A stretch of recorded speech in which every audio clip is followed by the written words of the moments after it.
Today's episode is brought to you by Card Kingdom, and for a limited time, all pre-orders of $25 or more with a Modern Horizons booster pack or box will get a sheet of stickers featuring not just the Card Kingdom logo, but some of your favorite Modern decks for free.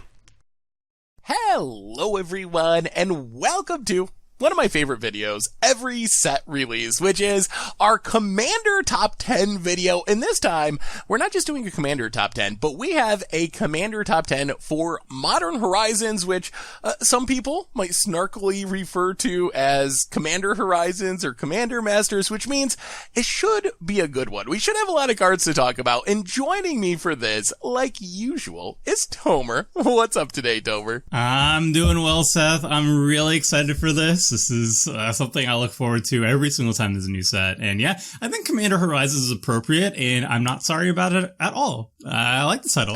It's appropriate. So it lives up to the snarky nickname. You think this is actually... So where does this rank as far as Commander sets? Like, it's obviously, since it's a supplemental set, we kind of expect it to be better than a standard set. You can push more power into a set like this since it's not going in standard.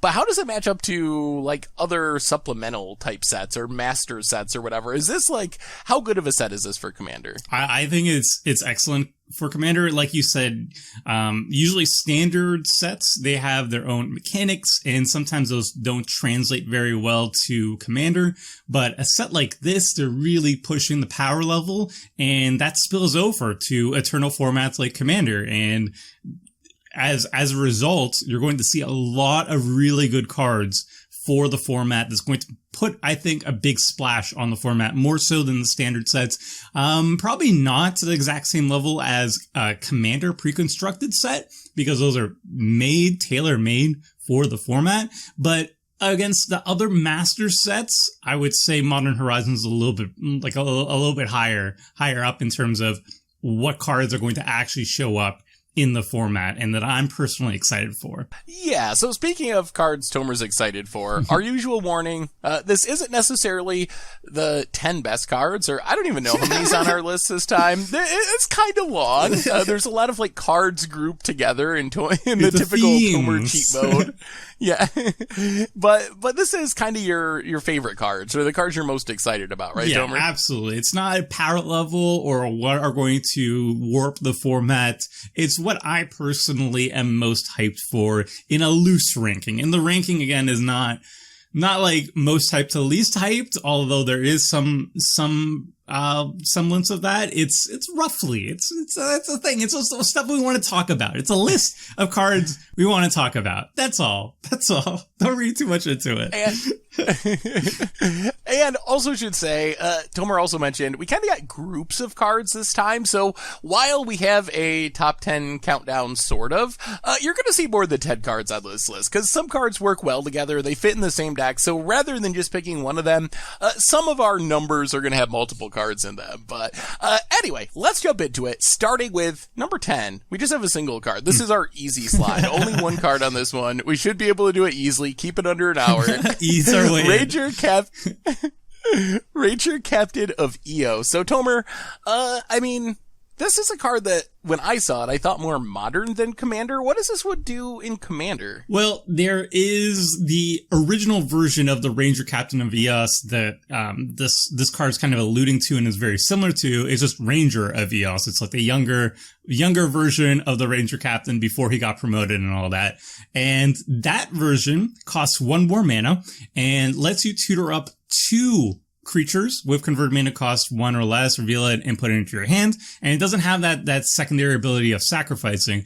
And that card I've had a lot of success with and seen a lot of people play in decks that have a couple, like maybe 5 or 6 1 converted mana cost utility creatures, cards like Mother of Runes, that gives any creature you control protection from a color. There's also Weathered Wayfarer, which is an excellent source of just land tutoring in white. And then also decks that like doing life gain shenanigans, like running cards like Soul Warden, which gains you a life whenever a creature enters the battlefield. So if you have a critical mass of those 1 converted mana cost creatures, And those are only white cards, by the way. So if you're in a multicolor deck, then you have even more, 1 CMC utility creatures available to you. But if you have like about 6 or so, then Ranger of Aeons is really, really good in your deck as a very flexible tutor. Enter the battlefield effect means that if you bounce it or blink it, you can reuse that tutoring ability as well. Ranger Captain of Eos, I think, fits in the exact same decks as Ranger of Eos, but I think is actually even better. And a large portion of that is the secondary ability where you can sacrifice it and your opponents can't cast non-creature spells this turn. You can use this 2 different ways. One way, and the most straightforward way, I think, is going to be protecting your own turn, a very important turn of yours. Let's say you have a spell you really need to resolve, or you're going to be attacking for lethal and you just can't afford your opponents messing with you, either with counter magic or just a blowout fog effect or anything of the sort. Ranger Captain of Eos is going to make sure that that turn of yours that's very critical for spells to resolve aren't going to be tampered with. So he kind of ensures game-winning turns and all that stuff. Or alternatively, you have a very nice board state, but it's vulnerable to a board wipe, a sorcery speed spell like Wrath of God. So you could correctly identify somebody who might have a board wipe on their turn, and you can use that on their upkeep, for example, to ensure that they won't be able to use it. And I think he offers a great amount of protection for your board state, but also the fact that he's 3 converted mana costs and he gets to be sacrificed means he's set up for really nice reanimation strategies. And the one that comes to mind immediately for me in white is Sun Titan. Sun Titan, when it enters the battlefield or it attacks, you could return a permanent of converted mana cost 3 or less, like Ranger Captain of Eos, back to the battlefield from your graveyard. So being just 3 converted mana costs is actually a huge boon in that sort of deck. Same thing with Teshar, Apostle of Sarah or something. I don't know. Sarah's Apostle, something like that. He does the exact same Sun Titan effect, but for historic, whenever you cast a historic spell. So again, there's a very high synergy there that I think is going to be excellent in many decks. And probably the one that's going to show up, this card is going to show up the most in is Cleric Tribal. There's a lot of utility creatures that happen to be 1 converted mana cost that are clerics, like Mother Runes, like Weather Wayfarer, like all those sweet ones happen to be clerics.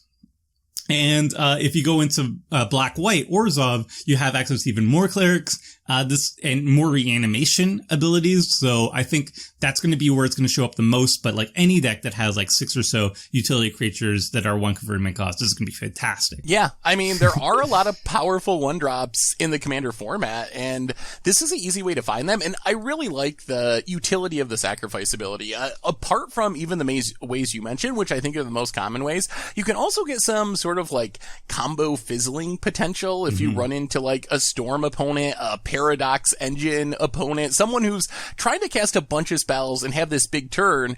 You can either just like sack it and sort of make your opponent not combo for a turn, or you could try to wait, especially with like Storm combo, until your opponent's like kind of empty their hand of rituals and they're going for their whatever, getting close to that big spell that's going to close out the game. And then you can sack the Ranger Captain of Eos and potentially like fizzle the combo and make your opponent kind of empty their hand, essentially. Yeah, I could imagine somebody casting like Dark Ritual or maybe like Ad Nauseam, and you just in response Ranger Captain of Eos and they cry. You know, like, oh, I'm casting my Doomsday. Oh, but then I can't cast any other spells this turn. Oh. So, do you play this over Captain of Eos, or Ranger of Eos, rather, or do you just play this alongside? You can just play both of them in the same deck? I think if you're not taking advantage of the tutoring ability, then you shouldn't be running this card. And Ranger of Eos, I think, fits in any deck that Ranger Captain of Eos does. So I think I don't see a reason not to run both of them in the same decks. If I had to choose one or the other, I think Ranger Captain of Eos is slightly better just because of that nice sacrifice ability and the fact that it's 3 converted mana costs instead of 4. But in any deck that's running Ranger Captain of Eos, I'd be hard pressed not to also run Ranger of Eos. Well, let's move on. Number 9 on our list. And here we have a cycle of cards. I actually think this is a pretty simple one. It's a cycle that Commander players have been waiting for the other half of for almost 20 years now. I think the original Talismans came out in the original Mirrodin block, which is almost 20 years ago or 15 years ago now. So we finally have the second half of the cycle.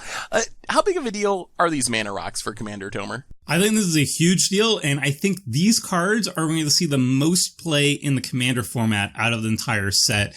I think people are catching on to the fact that early 1 to 2 converted mana cost mana rocks and ramp spells are very, very important for every single deck. They just set up the rest of your turns, and you want to be efficient with all your turns. You don't want to be just loaded with like 3 converted mana cost ramp spells and then pass the turn on turns 1 and 2 and do nothing to advance your board state. So 1 and 2 mana ramp spells are very important, and outside of green, you don't have that many options. And the options that you do have available, the other talismans, Felwar Stone, Mind Stone, and similar stuff like that, they're going up in price. People are catching on that they're very important, and those cards it's a pretty limited pool to work with, and those cards are going up in price. So getting the rest of the talisman set is a huge boon, not only for the decks, the dual color and 3 color decks that couldn't run all the other talismans, but just for the format in general. You now have a bunch of these cheaper cards, mana rocks, available for more budget oriented players as well. So I see all these talismans under $1 US currently. I'm sure they're going to go down a little bit afterwards when the set is probably being opened a lot.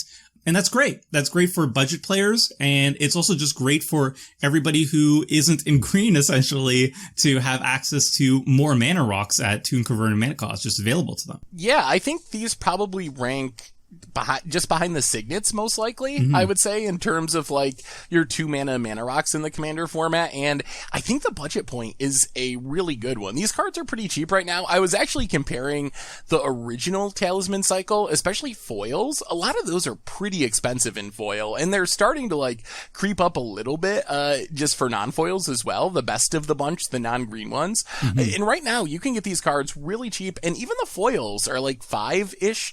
So I think these are cards that I would want to just like pick up while they're cheap and have in my collection, because these are cards you're going to use in Commander for like the next 20 years. Like, these cards are always going to be good, and it's hard to imagine that we're going to get cards that actually replace them. We haven't seen Signets, anything better than Signets, in a long time. I think Talisman are kind of in the same area of the Signets, where Wizard just doesn't print a lot of 2 mana rocks. So these are just like Commander staples that you're always going to want in your collection. Absolutely agree. Like, this is, once the set comes out, I would highly recommend for all the non-green talismans especially to just like grab a playset, and you're going to be set, because you're always going to want to jam these type of 2 converted mana cost mana rocks into your deck. So the talismans, even the older talismans too, I would get like a copy of each one that's not green. Same with the Signets, same with Felwar Stone, Star Compass, all the ones that are available that are good. Just grab them, because they just fit in every deck. So absolutely believe that these cards are going to show up the most out of all the Modern Horizons deck, cards for the format. Well, let's move on from the world of mana rocks to another cycle, except this time we only are talking about 3 members of the cycle, because there's a few bad ones. This is the Force cycle. So the ones we're excited about: Force of Negation, the counter spell; Force of Despair, the removal spell; Force of Vigor, kind of the return to dust type effect. The other 2, not too appealing for Commander, right, Tomer? Yeah, I purposely left out the white one and the red one. The white one's a glorious anthem. It gives all your creatures +1/+1, and it has flash. I feel like that's just a little bit too low impact. Even being a free spell, like, I think free spells are fantastic, and they're always going to be underrated, and they're always something that you should be keeping an eye out in the future in case something makes it broken in the future. Like, free spells are always something that should be on everybody's radar as something that is breakable in the future. So it's something to keep an eye out on. But right now, I just don't think the format has a really good way to abuse just a +1/+1 anthem enchantment that has flash. And with the red one, I think it's even worse. You make 2/3/1 elemental tokens that have haste, and you sacrifice them at end turn. And I mean, if you're casting them for free, it has to be on another person's turn, so you can't even attack with them. So they're like surprise blockers. And they give you, I guess they do 2 sacrifice triggers too. So that's great. But I mean, that's not enough for me as a commander player. I don't think that's something that I'm really interested in. These 3, however, are very good. Really good, Seth. Like, Force of Negation, not quite a Force of Will, but I mean, it's gonna fulfill a very similar role. Paying it, hard casting it is acceptable. I mean, it's like a bad cancel, it's a bad negate. If you're casting it, hard casting it. But if you exile a blue card, you get to cast it for free. And it's going to stop the most essential spells. A board wipe, for example, if you have a big board state. If somebody's trying to combo off, you have an answer to that. Just like anything. Like somebody casts a Cyclonic Rift at the end of somebody else's turn, and you're like, nah. So I think Force of Negation is going to see a ton of play. And it's also significantly cheaper than Force of Will. I think Force of Will is like $100. This one, I don't know, it's like $25 right now for the pre-order price. Somewhere in that range, around 25. So it is kind of like budget Force. If you're, it's not Force of Will. It's not as good as Force of Will, but if you're just trying to like protect yourself from unfair things, it does a pretty good Force of Will imitation, I think. And it's probably going to see a lot of play. And it's a card, we don't play a lot of like competitive Commander, but I assume based on the little bit of competitive Commander that I've played, probably going to be really good in that type of metagame too, where broken combos are happening all the time. What about Force of Despair? This is kind of like a removal spell with upside, with also like kind of an interesting restriction to it. It's really cool. I can't think of, I'm sure there is a card that's exactly like this that this is referencing to. I can't think of it off the top of my head, but I can see a lot of use for it. For example, just like any deck that just like plays multiple creatures on a turn that you find threatening, you're getting a 2-for-1, 3-for-1. It's also very good as a response to token decks. So if you like cast like Martial Coup or something and you just drop a whole bunch of creatures on the battlefield, a single target removal spell is not going to be very appropriate here, but Force of Despair does that absolutely fine job of it.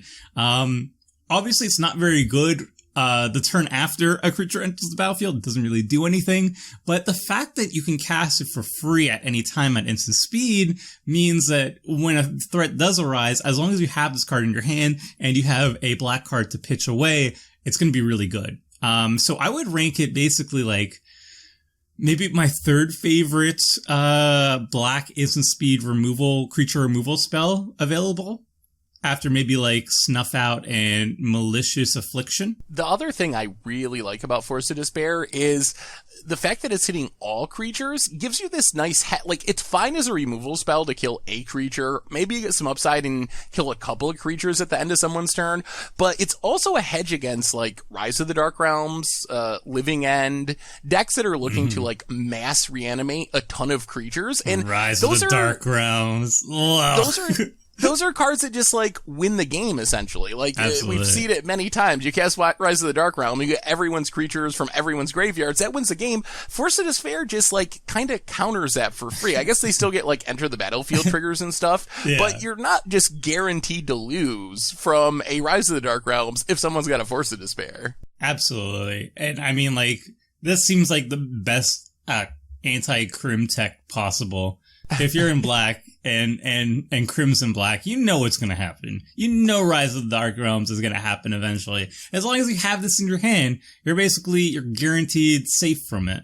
And then last, we have Force of Vigor. And the thing I like about Force of Vigor is Return to Dust is already a staple. Yeah. And people already pay 4 mana to exile 2 artifacts and enchantments. So even if you're just casting this fairly and not 2-for-1ing yourself, that card is already a very good commander card. And then you get this extra upside where you can cast it for free if you're in a pinch and maybe get out of a sticky situation. So I feel like it's not as rawly powerful or powerful in a vacuum as like Force of Negation or Force of Despair, but I feel like this is just a very easy staple for commander. Absolutely. I think in the Commander format, you're going to see threats regularly that come in all sort of permanent types, whereas maybe in other formats, you might be focusing at least your main board towards creature threats or certain instances of sorceries. But in Commander, you have to deal with creatures, you have to deal with enchantments, you have to deal with artifacts, all in the same game regularly. So having a way to get rid of two of them at any time at instant speed, sometimes for free, is fantastic. And I think it is appropriate to compare Force of Vigor to Return to Dust. Return to Dust might have a little bit more power, just casting it regularly, because it does exile the enchantment or artifact instead of just destroys it, so it gets around indestructible, and it also denies recursion. However, Return to Dust only can get rid of two things if you cast it anytime you can cast a sorcery. So if you cast it on somebody else's turn, or during a time where you could only cast instants, you're only getting rid of one thing. So already Force of Vigor, I would say, is about equal to Return to Dust in terms of it has that extra flexibility of being able to destroy two things, even if you're casting at instant speed on another person's turn, for example. But the fact that you now have an alternative free cost to cast it puts it in another league. I would say even higher than Return to Dust.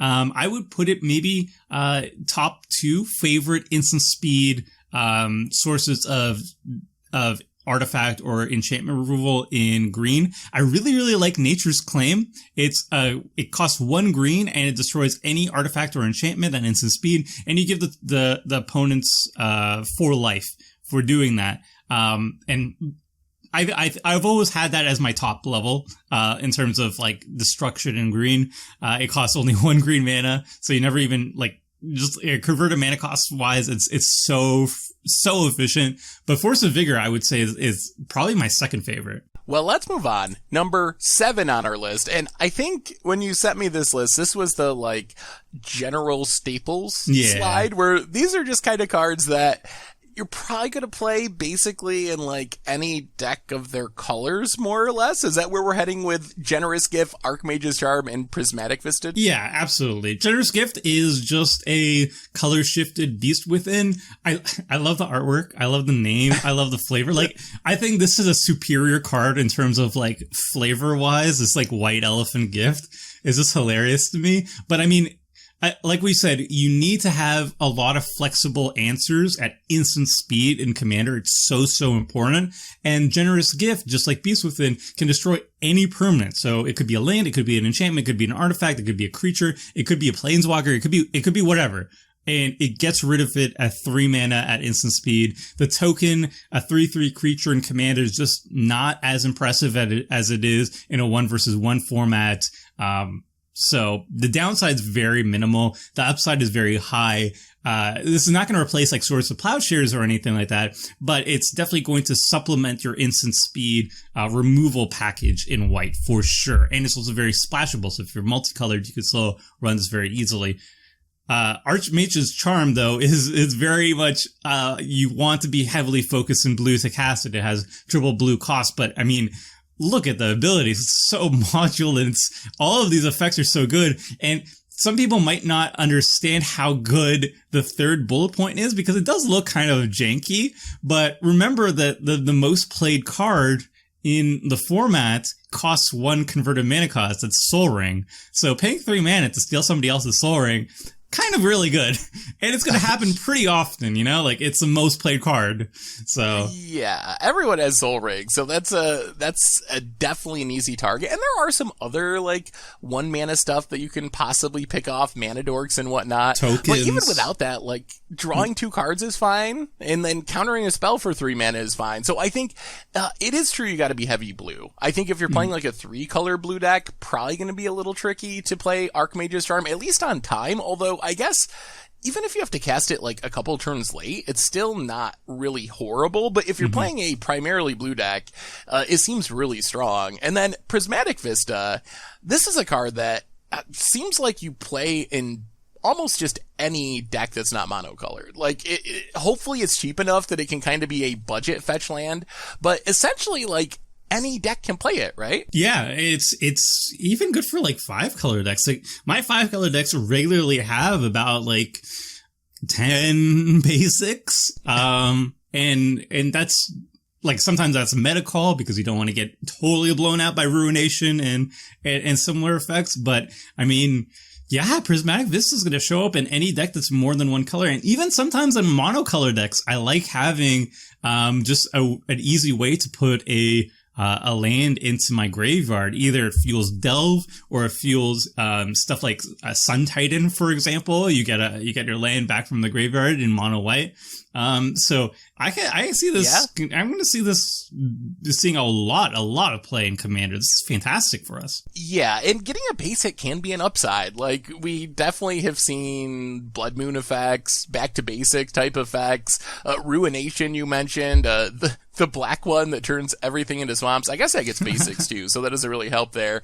But it does help you play around non-basic land hate, and it's a pretty low opportunity cost to have some basic lands. Like, you should have that anyway, so I don't think that Prismatic Vista replaces other fetch lands necessarily, because if you are playing like 3, 4, 5 colors, being able to fetch out original dual land, shock lands, that is really important. But I gotta think that most of those decks are gonna have an extra fetch slot to throw Prismatic Vista into. Yeah, I totally agree. It's not quite a fetch land like the Onslaught fetch lands, but it's really darn good, and you'd be hard-pressed to cut it, usually. There's going to be some decks where you do cut it, but I mean, most decks I'm not. And a surprising number of people have, like, Evolving Wilds in their decks. That's not all that uncommon, and this is just, like, essentially strictly better Evolving Wilds Terramorphic Expand. So you can definitely replace Evolving Wilds with this, or play it alongside it. Yeah, you definitely have the life total, the starting life total to pay 1 life. It's half as effective. Half as much of a drawback as other formats, essentially. Well, let's move on. Number 6 on our list. And here we're moving from the world of just like ultra staples that any deck in their colors might want to more of archetype staples, where specific decks are going to love these cards, but other decks, even other decks in the colors of these cards, probably not going to want them. So we got a bunch of cards here. So Tomer, let's do the quick version of these cards. So first off, Undead Augur. It says zombies. It refers to zombies. I assume that it's probably getting played in zombies. Every zombie tribal deck. This is fantastic. Like, tribal decks are usually always looking for cheap utility creatures that pay off the tribe. 2 CMC is exactly what we're looking for as a zombie tribal deck. We're really good on like 4, 5, 6, 7 CMC. Undead Augur, 2 CMC, draws you cards. That's it. That's all you need. It draws cards. It draws cards. What more could you want in Zombie Tribal? Fantastic. What about Hall of Heloid's Generosity? A card that kind of calls back to Academy Ruins, Full Wrath Strongholds, but the enchantment version. So, Enchantress style card, Tomer? Yeah, absolutely. I don't see a reason not to run Hall of Heloid's Generosity in any Enchantress deck. So, like, if you're an Enchantress deck, you're going to make room. You're going to take out any land, whatever land, pick it at random, I guess, and you put in Hall of Heloid's Generosity. It's free recursion. Wow. I mean, I basically do that with Academy Ruins and Artifact decks. Yeah. Like, the opportunity cost is so low since it's a land, and if you get any value out of it, it works out. Like, you play a colorless land. Big deal. Like, that's not that painful to your deck. So, what about Fist of Flame? This is a card that I hadn't really considered to be a commander staple. Where are we playing this one, Tomer? So it targets a creature. It draws you a card. There's a fantastic commander that everybody loves that targets creatures and gives you extra value when you target a creature with an instant or sorcery. And of course, that commander is Zada, Hadron Grinder.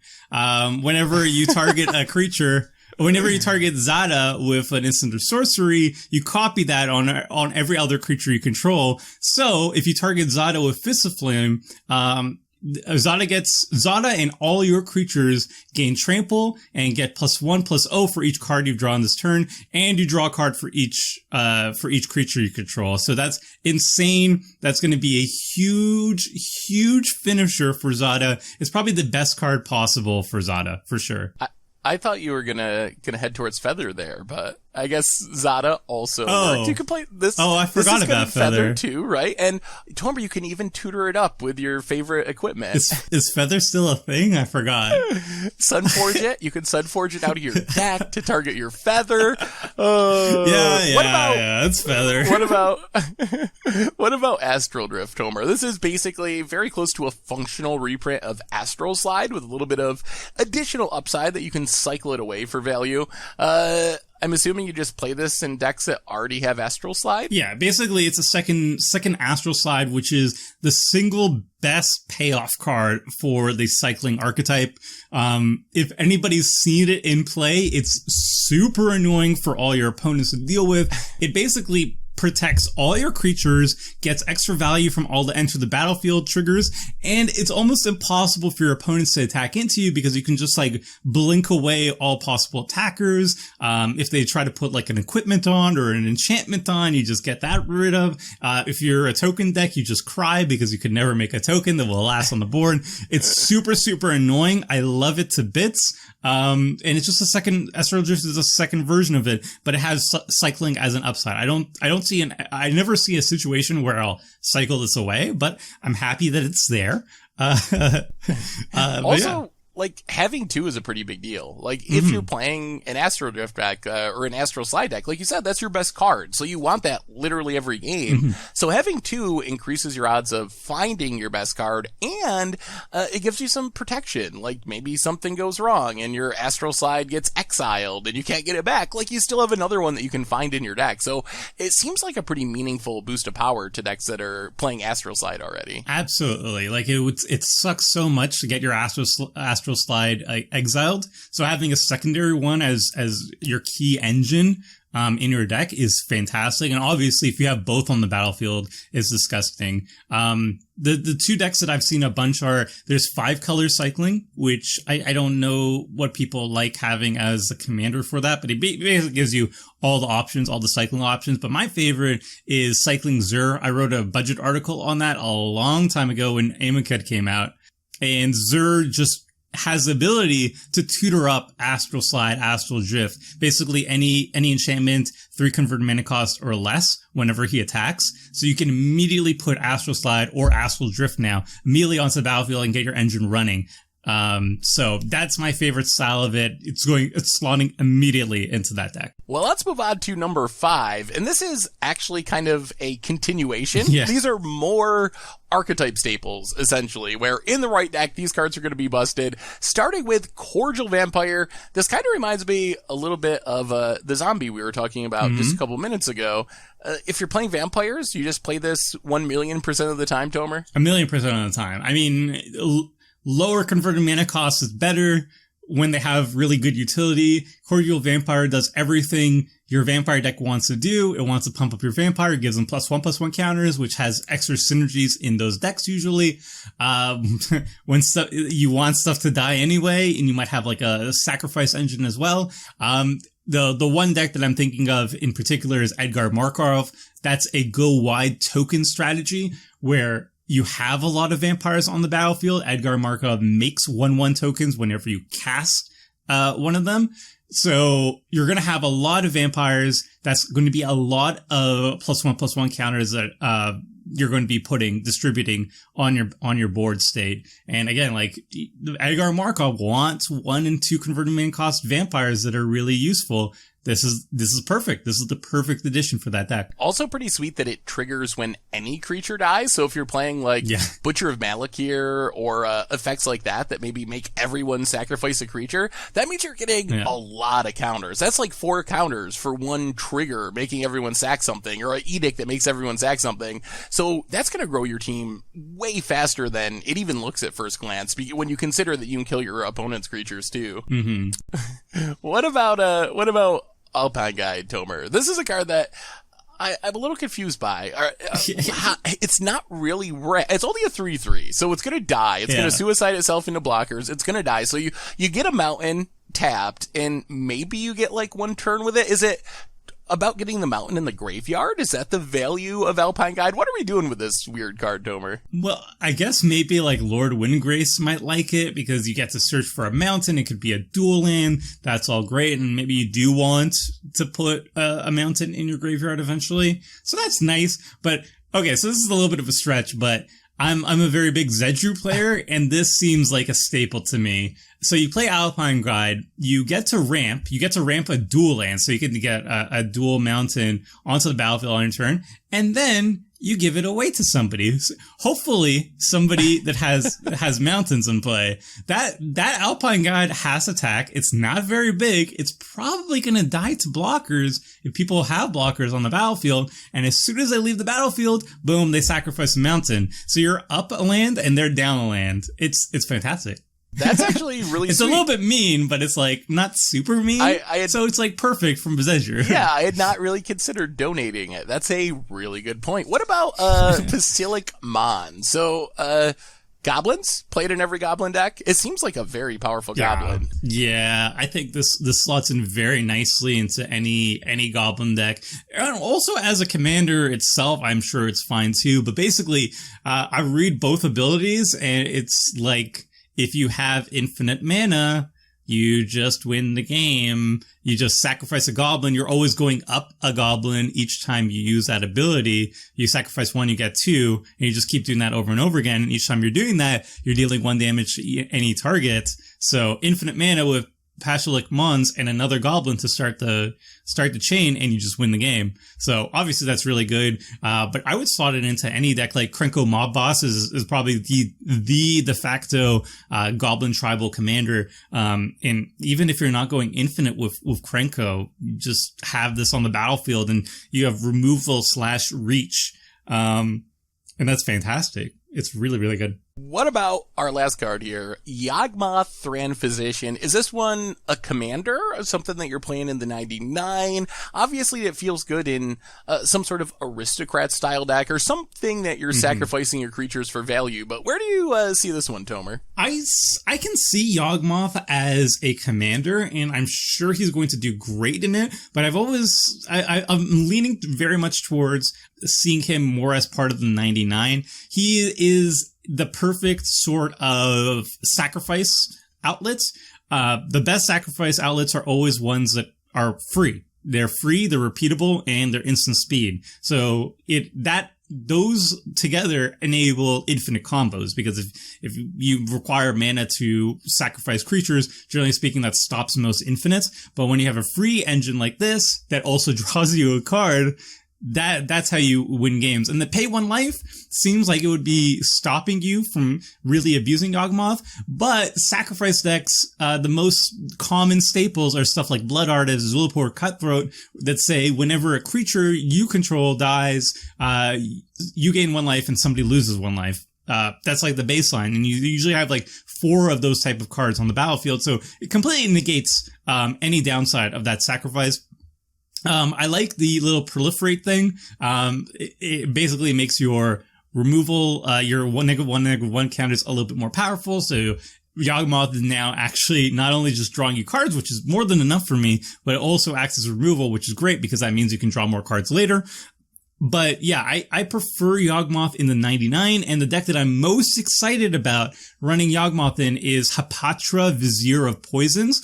Hapatra basically says you put -1 and -1 counters on creatures, and whenever you do that, you make a 1/1 snake creature.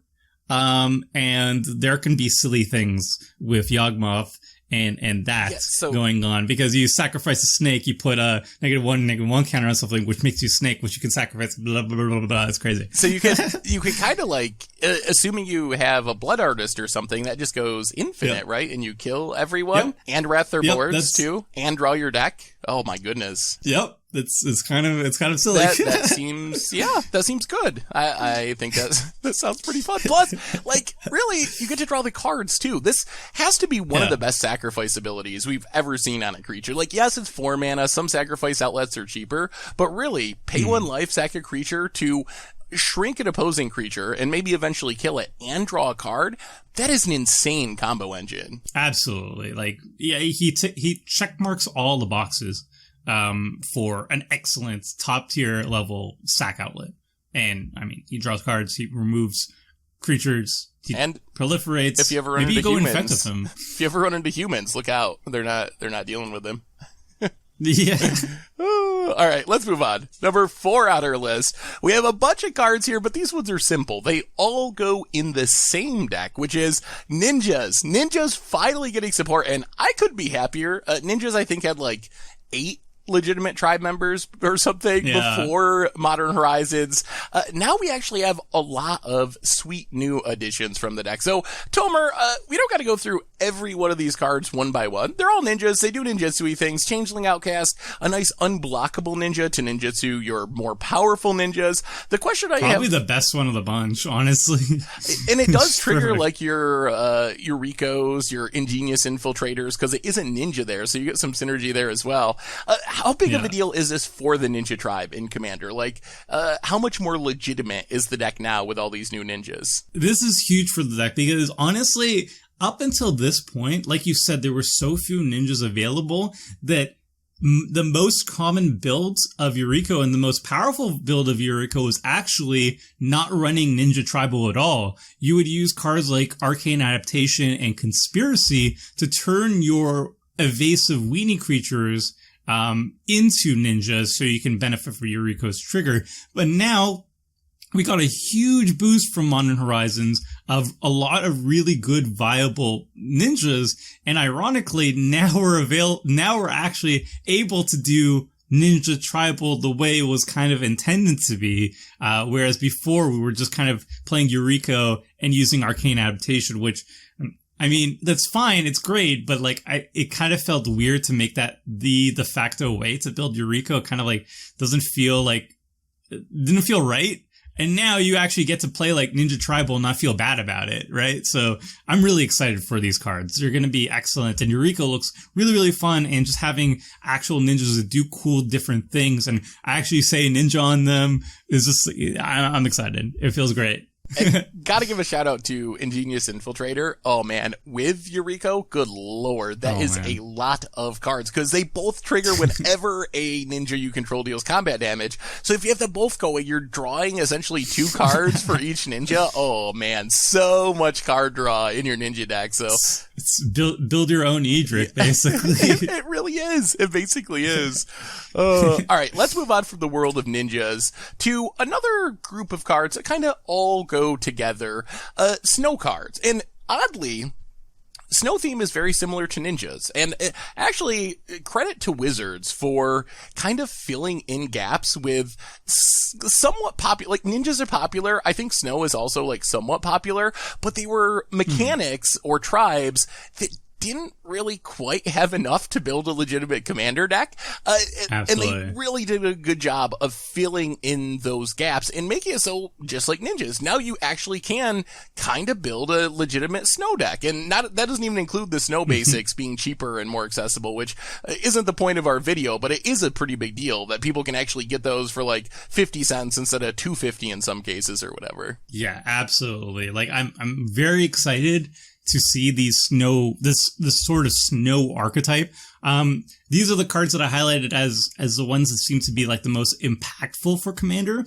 And I don't really see a full-fledged deck yet, really showing up. There's like one legendary creature that cares about Snow permanence. It's like a blue wizard that bounces stuff, and you can only do it if you have like X amount of Snow. He's not very good, but I'm probably going to do like some sort of highlight. I'm going to play him at some point. I have to.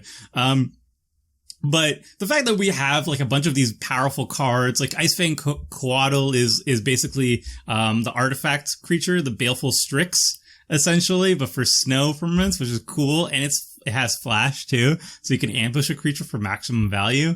Dead of Winter is kind of like the Snow version of Mutilate, but it's 1 mana cheaper, and it's more flexible if you have just Snow basics instead of just instead of just swamped. Mirrologic Slumber is probably my favorite of the bunch. It looks like if you just have snow permanents, you need just 10 snow lands on the battlefield, essentially. And then suddenly you have this 2-mana enchantment that at the beginning of your next upkeep, you have a 2020 flying indestructible creature token. Yeah, that seems good value. And you could also, like Sun Titan it back. We were talking about Hall of Felix Generosity, like ways to get it back if they manage to deal with your Barret Lage. So that's really cool.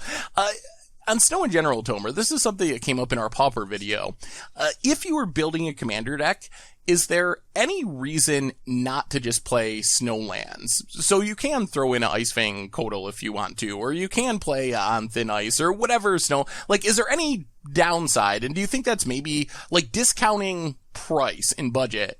Is that the correct way to build every commander deck, is just to play snow basics? I think so. I mean, it's always been the correct way to build commander decks, I think, because if you have a bunch of basic snow lands, you can take advantage of scrying sheets, which is essentially just card advantage in a land form, and the only requirement is that you have snow permanents. And if you have like 20 snow basic lands in your deck, you're already getting good value out of it. It's well worth a card slot. If you're in red, if you're a red deck, you can run Scred, which is a 1-mana instant speed removal spell that red just generally doesn't have access to otherwise.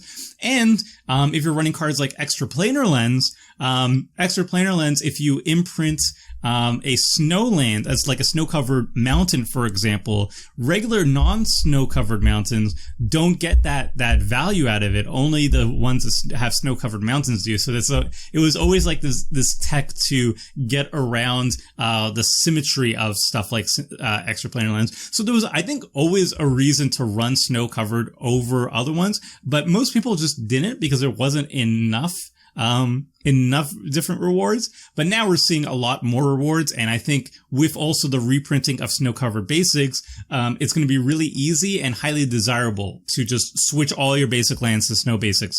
And I mean, if this is a precursor to a standard set that is snow themed, then this is a great time to pick up these type of cards, maybe just a copy or two in anticipation for the archetype really opening up later on in the year, maybe in the fall set or something. I've been calling it for like 3 years now. I'm just saying. It seems possible. I also find it hilarious that if everyone plays snow cover basics for Extraplanar Lens, that it might be correct to play non-snow basics to make your Extraplanar Lens better. Yeah. I could also imagine if this archetype gets continued to be developed in a later set, there might be snow hate cards that can be gotcha or like flexible to be playable in Commander. I can't think of a single one that you would run in Commander right now, but if it's something like just like an abrade that's like destroy an artifact or destroy a snow covered permanent, you know, something flexible that you could actually run legitimately in Commander, then that might be a disadvantage. But I mean, until then, I'm gonna have to go look through Ice Age. I would not be surprised if there's like some ridiculous snow like destroy all snow permanents or something that was printed in Ice Age and just no one remembers it. Like an apocalypse chime for Ice Age, like destroy all cards that are snow. They used to print cards like that back in that era, so you never know. Yeah. All right, let's move on from snow to artifacts, and maybe the single most hyped card as far as Commander for the set, Ursa, Lord High Artificer, and also Mirrodin Besieged, another pretty interesting artifact payoff. So, Tomer, Ursa, is this card going to get Paradox Engine banned? I don't think so. I think the only stuff that gets banned are stuff that just are feel bad cards. And Ursa might be pushing it, but it's not Paradox Engine that is the thing that's going to be super feel bad. Like when you cast Paradox Engine, you just kind of win the game. But it seems like the rules committee dislikes more stuff like Winter Orb and Static Orb more so than Paradox Engine because Stacks is bad and Denial feels worse, I would say.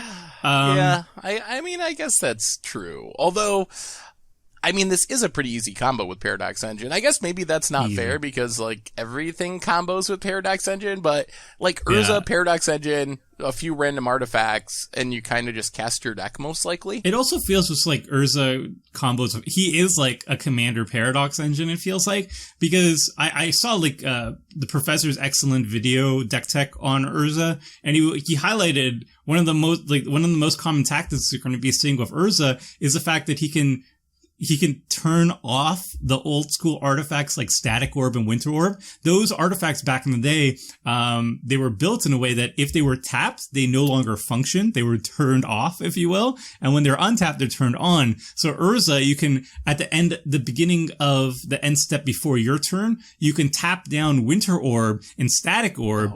And then on your untap step, you untap all your permanents. And then again, then you pass a turn and your opponents are still under the stacks lock of Static Orb and Winter Orb, but you're essentially able to play under it for free, which is so mean.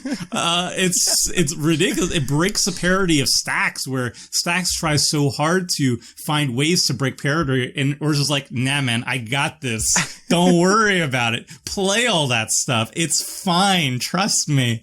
And then on top of that has all this combo potential. And even if you're not comboing, it's just like an insane ramp and insane value. It's like, you can't go wrong with this. It's such a powerful commander. So is this the number one mono blue artifact commander? Does this like pass, I guess Arkham is probably number one right now. Does Ursa pass Arkham? I mean, I'm not an expert on competitive EDH. So I would defer to people who are more experienced than me. But in my personal opinion, without doing extensive research on it, I think Ursa is the best, most degenerate, mono blue commander for artifacts out there, surpassing Arkham. I don't think Arkham's played usually that much. I know Teferi, mono blue Teferi, the Planeswalker is played a bunch, but I think Ursa's probably better than that. It seems so busted. Yeah. And it makes me sad, Seth, because I've read, as a kid, I read the Brothers War and all these books, and like, Ursa's always been one of my favorite characters. He's like such a flawed, terrible human being, but he's so like all the flaws and like the weirdness that was just like developed in a really satisfying way. So I really, really like the character. And honestly, Seth, like I was so excited to build Ursa, but like I know that if I build the deck, I don't play in competitive EDH. Those playgroups aren't available to me. Like if I did, then I would 100% play Ursa and I would feel great about it. But I don't think I would ever be able to play this deck amongst my friend groups. So I'm sad because like this is the thing I've wanted the most. I've always wanted to have an Ursa deck, and this is the perfect Ursa deck. It's as powerful as, you know, the character deserves, but at the same time he's so powerful that I'm never going to be able to play him.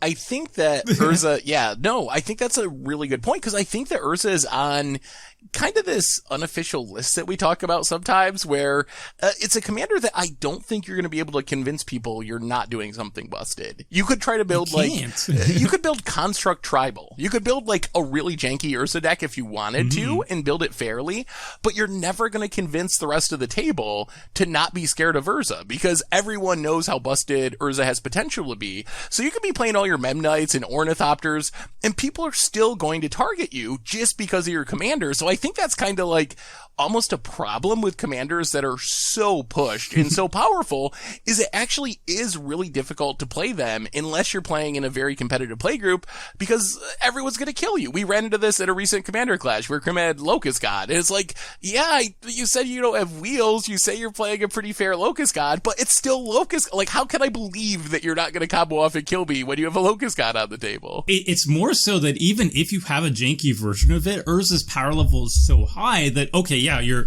Thopter tribal, that's great, but now all your Thopters tap for mana and you're going off regardless. I mean, you're temporal aperturing with his 5 ability and you're just going to smother the table of value. Like, you could play like, I don't know, like, you could play like Richard style limited draft fodder, just like artifacts, random artifacts that you just find in a shoebox.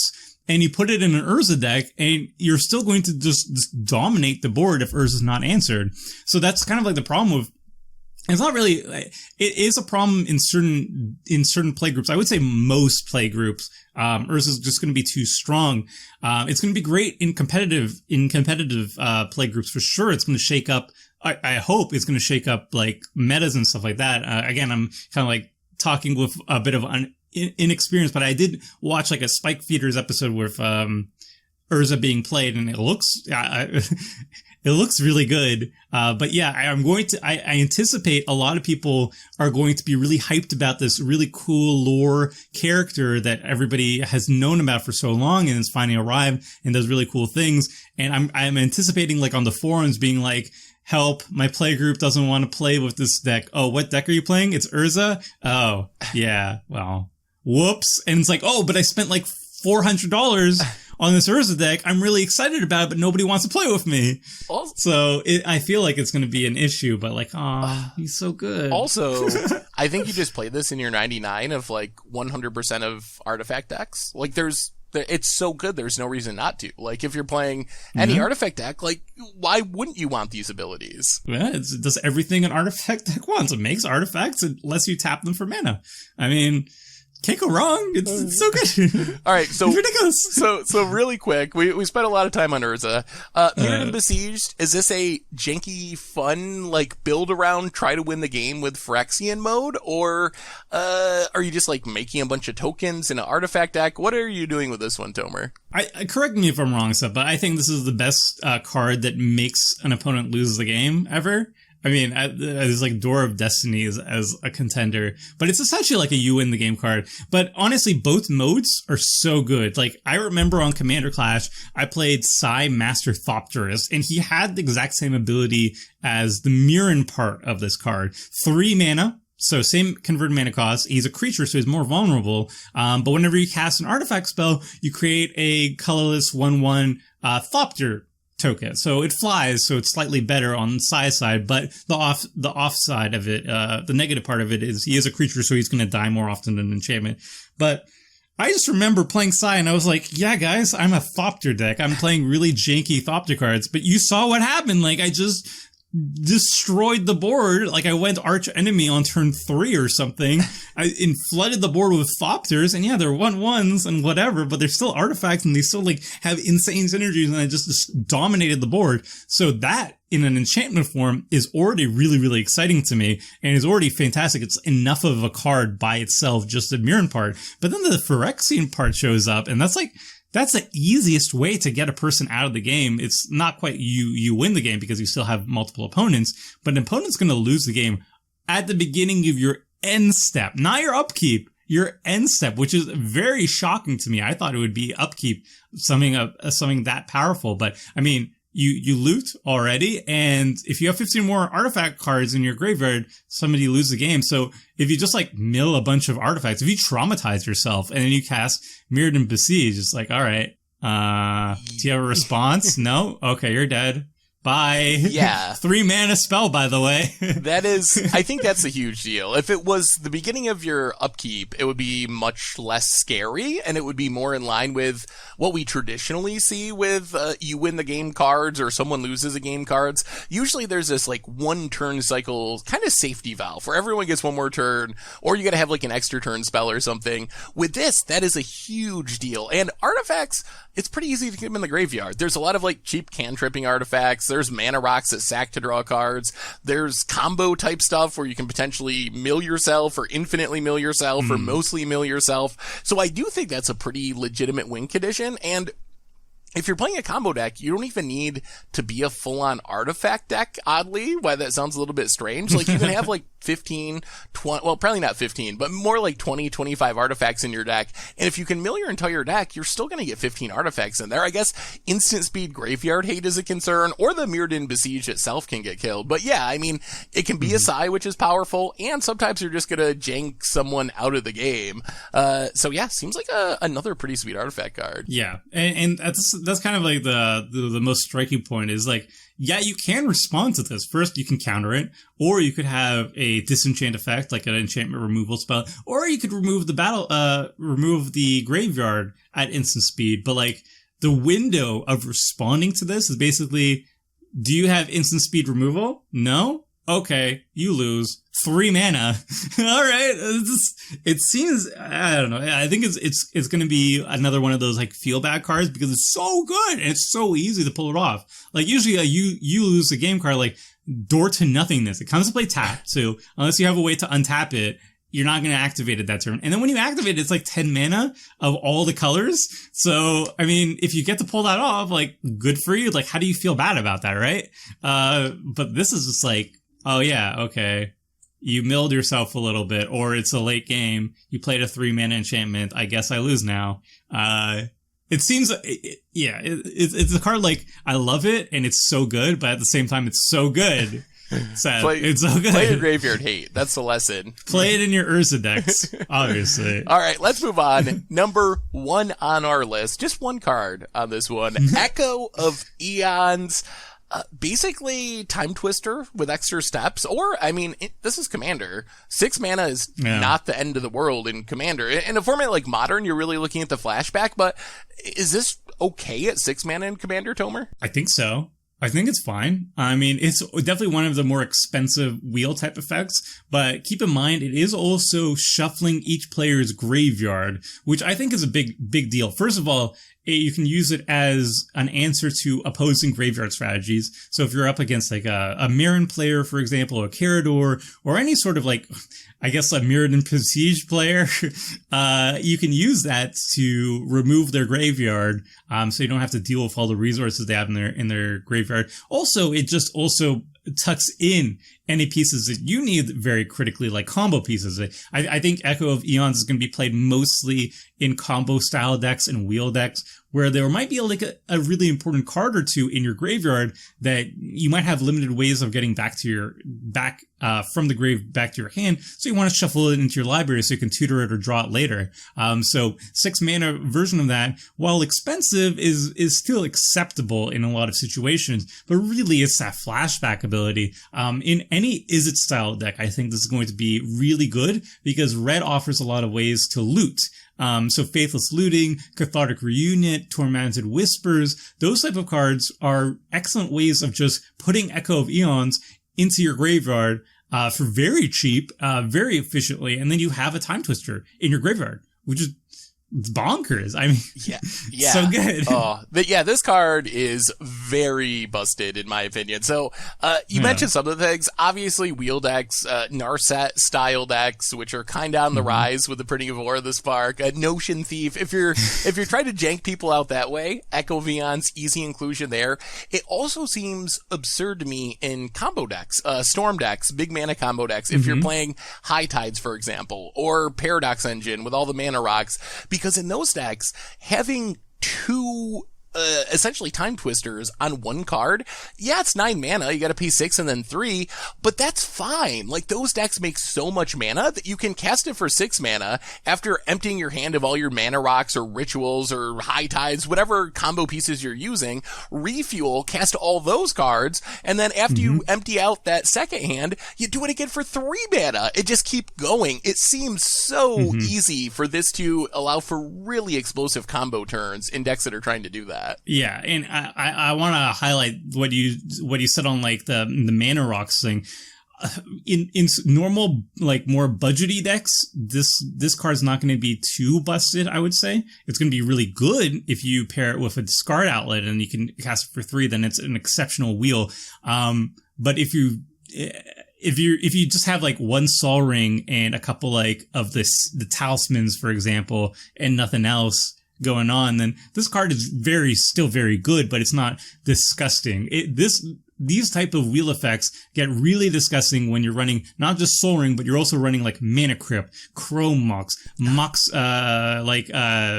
Mox Opal, all these like 0 converted mana cost or 1 converted mana cost mana rocks sometimes have a downside of like, oh, you have to discard a land or you have to imprint a card, so your hand dwindles down very quickly. As a disadvantage, and then you just drop Echo of Aeons as the last card of your 7 starting hand. You just have all these mana rocks on the battlefield, and you're back to 7 cards in hand on your first turn, for example. Like, that's the most busted it's going to get, and that sounds like a vintage play, but honestly, Commander does that regularly if you have the money for it, really. Yeah, those are some of the scariest starts you'll see with this card. Is just like Soul Ring, Mana Crypt, Mox, whatever, have like 6 mana, then you just wheel. Sure, like the downside to all the fast mana is you gotta have action or your mana doesn't do anything. But this solves that problem all by itself. You're gonna untap on turn 2 with like 6 mana or 7 mana or something, and you're also gonna have a full hand of cards, which absolutely bonkers. So yeah, this card, it just seems really good, and I expect to see quite a bit of it. Like, it just seems like a card that is pretty easy to take advantage of. I play Wheel of Fortune in basically any red deck just because I feel like it's a really good commander card. And worst case, like, if you can discard this, which doesn't seem that tricky to get it into your graveyard, I mean, it gives you a Time Twister, which even that's just fine. And then if you build around it and are trying to do something degenerate, that's when it gets really crazy. Yeah, it was kind of funny when you mentioned like the rise of Narset. I think like all the cards that we discussed here, the card that probably I think would have the highest likelihood of being banned would probably be Narset. Honestly, I think like because Leovold got banned, right? We still have Notion Thief, but Narset seems to be a lot more popular than Notion Thief. It's one color, so you can put it in more decks.